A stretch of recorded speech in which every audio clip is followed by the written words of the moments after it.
Welcome back to Ambika Babu creation.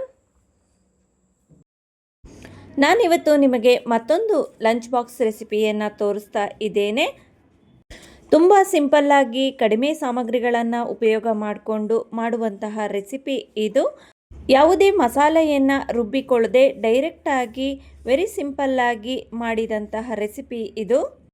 ಬನ್ನಿ ಹಾಗಾದರೆ ಹೇಗೆ ಮಾಡೋದು ಎಂಬುದನ್ನು ನೋಡೋಣ. ಬೇಕಾಗುವ ಇಂಗ್ರೀಡಿಯೆಂಟ್ಸ್: ಟೊಮೊಟೊ 1 ಬೌಲ್, ಕೊತ್ತಂಬರಿ ಸೊಪ್ಪು, ಕರಿಬೇವಿನ ಸೊಪ್ಪು, ಈರುಳ್ಳಿ, ಕ್ಯಾಪ್ಸಿಕಮ್, ಗ್ರೌಂಡ್ನಟ್, ಕಡಲೆಬೇಳೆ, ಉದ್ದಿನಬೇಳೆ, ಸಾಸಿವೆ, ಜೀರಿಗೆ ಪೌಡರ್, ಕೊತ್ತಂಬರಿ ಪೌಡರ್, ಗರಂ ಮಸಾಲ, ಶುಂಠಿ ಬೆಳ್ಳುಳ್ಳಿ ಪೇಸ್ಟ್, ಖಾರದ ಪುಡಿ, ರುಚಿಗೆ ತಕ್ಕಷ್ಟು ಉಪ್ಪು, ತುರಿದ ಕೊಬ್ಬರಿ, ಹಾಗೆ ಆಯಿಲ್.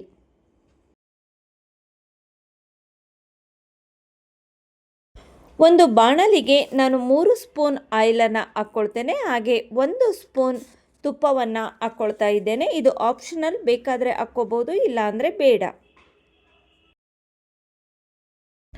ಆಯಿಲ್ ಬಿಸಿಯಾದ ನಂತರ ನಾನು ಸಾಸಿವೆ ಹಾಗೂ ಜೀರಿಗೆಯನ್ನು ಹಾಕ್ಕೊಳ್ತಾ ಇದ್ದೇನೆ.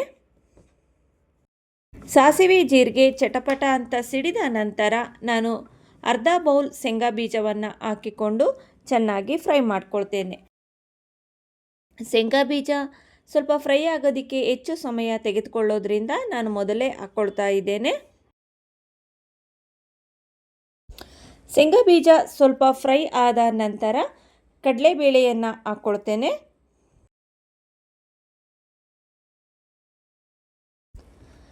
ಕಡಲೆಬೇಳೆ ಹಾಕಿದ ನಂತರ ಉದ್ದಿನ ಬೇಳೆಯನ್ನು ಹಾಕ್ಕೊಳ್ತೇನೆ.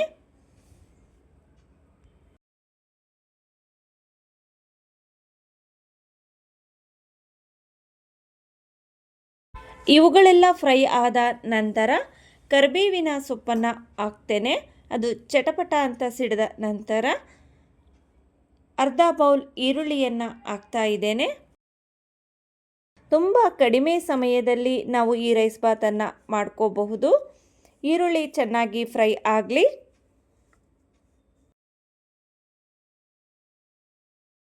ನಂತರ ಅರ್ಧ ಬೌಲ್ ಕ್ಯಾಪ್ಸಿಕಮನ್ನು ಹಾಕ್ತಾ ಇದ್ದೇನೆ. ಆನಂತರ ಶುಂಠಿ ಬೆಳ್ಳುಳ್ಳಿ ಪೇಸ್ಟನ್ನು ಹಾಕ್ಕೊಳ್ತೇನೆ. ಇದು ಕೂಡ ಚೆನ್ನಾಗಿ ಫ್ರೈ ಆಗಬೇಕು. ಈರುಳ್ಳಿ ಕ್ಯಾಪ್ಸಿಕಮ್ ಎಲ್ಲ ಫ್ರೈ ಆಗಿದೆ. ಕೊನೆಯದಾಗಿ ನಾನು ಚಿಕ್ಕದಾಗಿ ಹೆಚ್ಚಿದಂತಹ ಟೊಮೊಟೊವನ್ನು ಹಾಕ್ತಾ ಇದ್ದೇನೆ. ಟೊಮೊಟೊನೇ ಮೇನ್ ಇಂಗ್ರೀಡಿಯೆಂಟ್ಸ್ ಇದರಲ್ಲಿ. ಟೊಮೊಟೊವನ್ನು ಹಾಕಿದ ಮೇಲೆ ರುಚಿಗೆ ತಕ್ಕಷ್ಟು ಉಪ್ಪನ್ನು ಹಾಕೋಬೇಕಾಗುತ್ತೆ. ಆಗ ಟೊಮೊಟೊ ಚೆನ್ನಾಗಿ ಬೇಯುತ್ತೆ.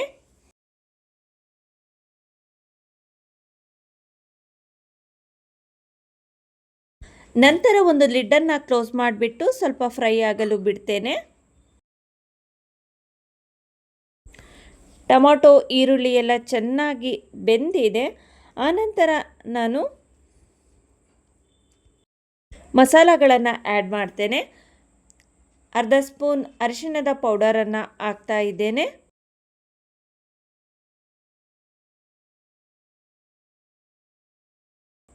ನಂತರ ಕೊತ್ತಂಬರಿ ಪೌಡರನ್ನು ಹಾಕ್ತೇನೆ.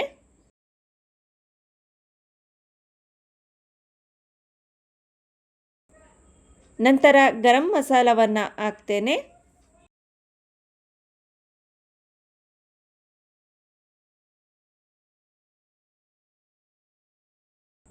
ನಂತರ ಜೀರಿಗೆ ಪೌಡರನ್ನು ಹಾಕ್ತೇನೆ.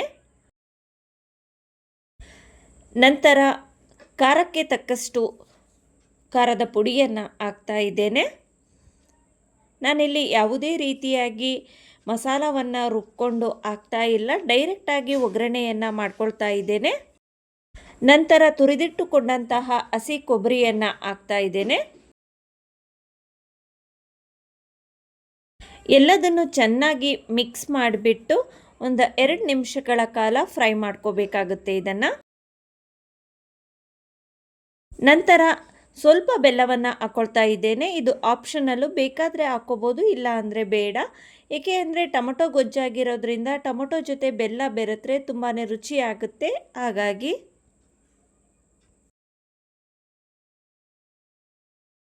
ನಂತರ ಹೆಚ್ಚಿಟ್ಟುಕೊಂಡಂತಹ ಕೊತ್ತಂಬರಿ ಸೊಪ್ಪನ್ನು ಹಾಕ್ತಾ ಇದ್ದೇನೆ. ನಂತರ ಒಂದು 30 ಸೆಕೆಂಡ್ಸ್ ಲಿಡ್ಡನ್ನು ಕ್ಲೋಸ್ ಮಾಡಿಬಿಟ್ಟು ಎಲ್ಲ ಮಸಾಲೆ ಹೊಂದಾಣಿಕೆ ಆಗೋದಕ್ಕೆ ಮುಚ್ಚಿಡ್ತೇನೆ. ಟೊಮೊಟೊ ಗೊಜ್ಜು ಕರೆಕ್ಟಾಗಿ ರೆಡಿಯಾಗಿದೆ. ಈಗ ನಾನು ಅನ್ನವನ್ನು ಹಾಕಿಬಿಟ್ಟು ಕಲಿಸ್ಕೊಳ್ತೇನೆ. ಅನ್ನವನ್ನು ನಾನು ಆಲ್ರೆಡಿ ಮಾಡಿಟ್ಕೊಂಡಿದ್ದೇನೆ. ಈ ರೀತಿಯಾಗಿ ಎಲ್ಲ ಕಡೆ ಮಿಕ್ಸ್ ಆಗೋ ರೀತಿ ನಾವು ಅನ್ನವನ್ನು ಹಾಕಿಬಿಟ್ಟು ಕಲಿಸ್ಬೇಕಾಗತ್ತೆ. ನಾನಿಲ್ಲಿ ಯಾವುದೇ ರೀತಿಯ ಮಸಾಲವನ್ನು ರುಬ್ಕೊಳ್ದೇ ಇರೋದ್ರಿಂದ ತುಂಬಾ ಫಾಸ್ಟಾಗಿ ನಾವು ರೈಸ್ ಬಾತನ್ನು ಮಾರ್ನಿಂಗ್ ಬ್ರೇಕ್ಫಾಸ್ಟಿಗೆ ಹಾಗೂ ಲಂಚಿಗೆ ಮಾಡ್ಕೋಬಹುದು. ಮಾರ್ನಿಂಗ್ ಬ್ರೇಕ್ಫಾಸ್ಟ್ ಮಾಡೋದಕ್ಕೆ ನಮಗೆ ಟೈಮ್ ಇಲ್ಲ ಅಂತ ಅನ್ನೋ ಸಂದರ್ಭದಲ್ಲಿ ನಾವು ಈ ರೀತಿಯಾಗಿ ಟೊಮೊಟೊ ರೈಸ್ ಬಾತನ್ನು ಮಾಡ್ಕೋಬಹುದು. ಈಸಿಯಾಗಿಯೂ ಇರುತ್ತೆ, ಬೇಗನೂ ಕೂಡ ಆಗುತ್ತೆ. ಸಿಂಗಲ್ ಆಗಿರೋರಿಗೆ ಅಥವಾ ಬ್ಯಾಚುಲರ್ಸ್ಗಂತೂ ತುಂಬಾ ಈಸಿಯಾಗಿ ಮಾಡಬಹುದಾದಂತಹ ರೆಸಿಪಿ ಇದು. ಮಕ್ಕಳ ಲಂಚ್ ಬಾಕ್ಸಿಗೆ ಟೊಮೊಟೊ ರೈಸ್ ಬಾತ್ ರೆಡಿಯಾಗಿದೆ. ನೀವು ಒಮ್ಮೆ ಟ್ರೈ ಮಾಡಿ ಹೇಗಿತ್ತು ಅಂತ ಕಮೆಂಟ್ ಮಾಡಿ. ಈ ವಿಡಿಯೋ ಇಷ್ಟ ಆದರೆ ದಯವಿಟ್ಟು ಸಬ್ಸ್ಕ್ರೈಬ್ ಮಾಡಿ, ಲೈಕ್ ಮಾಡಿ, ಶೇರ್ ಮಾಡಿ. Thank you for watching this video.